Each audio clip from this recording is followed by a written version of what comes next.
Sir, Uddhav Thackeray म्हणतात की मी सांगतोय की केंद्र सरकारने वक्फ बोर्डावर बंधनं आणू नयेत. वक्फ बोर्डाच्या जमिनी त्यांच्या हक्काच्या आहेत, मेहनतीने मिळवल्या आहेत, त्यामुळे मुसलमानांच्या आहेत. मंदिरासाठी वक्फ बोर्डाचा बळी खपवून घेणार नाही, असं उद्धव ठाकरे म्हणतात. माझं तर म्हणणं स्पष्ट असं आहे की आता उद्धव ठाकरेंनी नमाज पडायला हरकत नाही. उद्धव ठाकरेला वक्फ बोर्डाविषयी काय माहिती ह्याच्यावरच माझा संशय आहे. तुम्हाला एक माहिती आहे का की वक्फ बोर्डाने एखादी जमीन ही आमची आहे असं म्हटल्यानंतर त्या जमीन धारकाला, त्या जमीन मालकाला, त्या जमिनीची मालकी असलेल्या संस्थेला या देशाच्या कुठल्याही न्यायालयात जाऊन त्याच्या विरुद्ध दाद मागता येत नाही.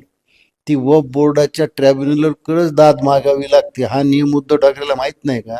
म्हणजे जे तुमची जमीन बळकावणार तुम्ही त्याच्या विरुद्ध त्याच्यापाशीच जाऊन तुम्हाला दाद मागायची.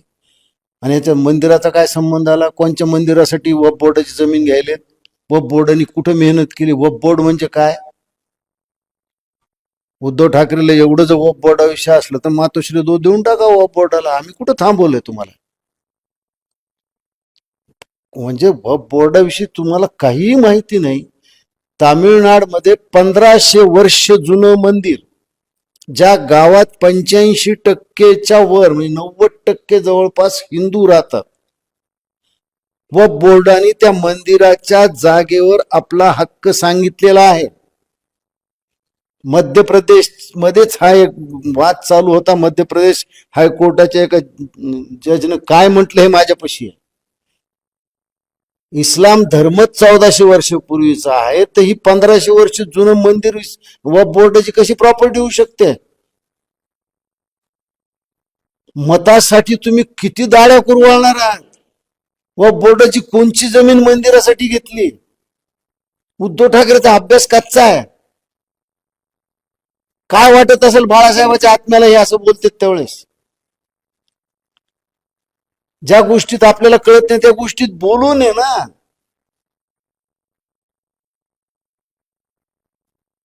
तुम्हाला मी दाखवायचं असलं दाखवतो. मी तुम्हाला आता एक माझ्यापाशी एकाने हे पाठवला होता.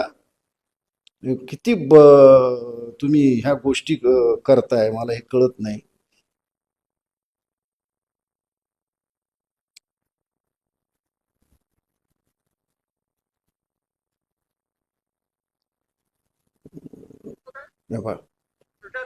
हे मध्य प्रदेश जजचे आहे.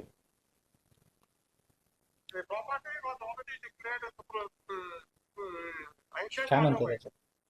issuing a notification in the early 19s बिना किसी ओनरशिप तो बिना कुछ देखे क्या ओनरशिप थी आपकी इसके पहले sir prior to this notification which was issued under the ancient बातमी जर monument पाहिजे असेल ना तर there is who was the owner of this property sir, काय म्हणलंय त्याच्यामध्ये? त्याच्यात असं म्हटलंय की तुम्ही ओनरला कुठली संधी न देता ती वक्फ बोर्डाची जाहीर आहे. मध्य प्रदेशमध्ये हायकोर्टातलं मध्य प्रदेशचं.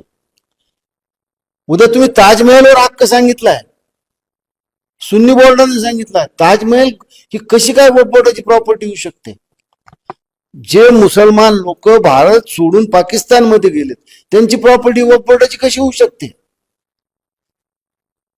उद्या मध्य प्रदेश हायकोर्टाच्या ह्याच्यावर दावा, अंबानीच्या ह्याच्यावर दावा ठोकलाय त्याने अँटिलियावर.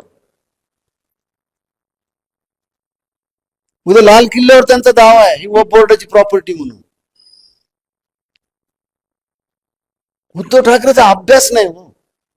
आणि त्यांना एवढंच वक्फ बोर्डाविषयी एवढंच मुसलमानाविषयी प्रेम वाटत असलं तर मातोश्री 2 हे वक्फ बोर्डाला दान करायला हरकत नाही, आमचं काहीच म्हणणं नाही. पण मंदिरासाठी कुठलीही जमीन घेतली नाही वक्फ बोर्डाकडून. का तुम्ही अपप्रचार करताय? एका विशिष्ट धर्मियांची मतं मिळवण्यासाठी तुम्ही एवढं पडलात?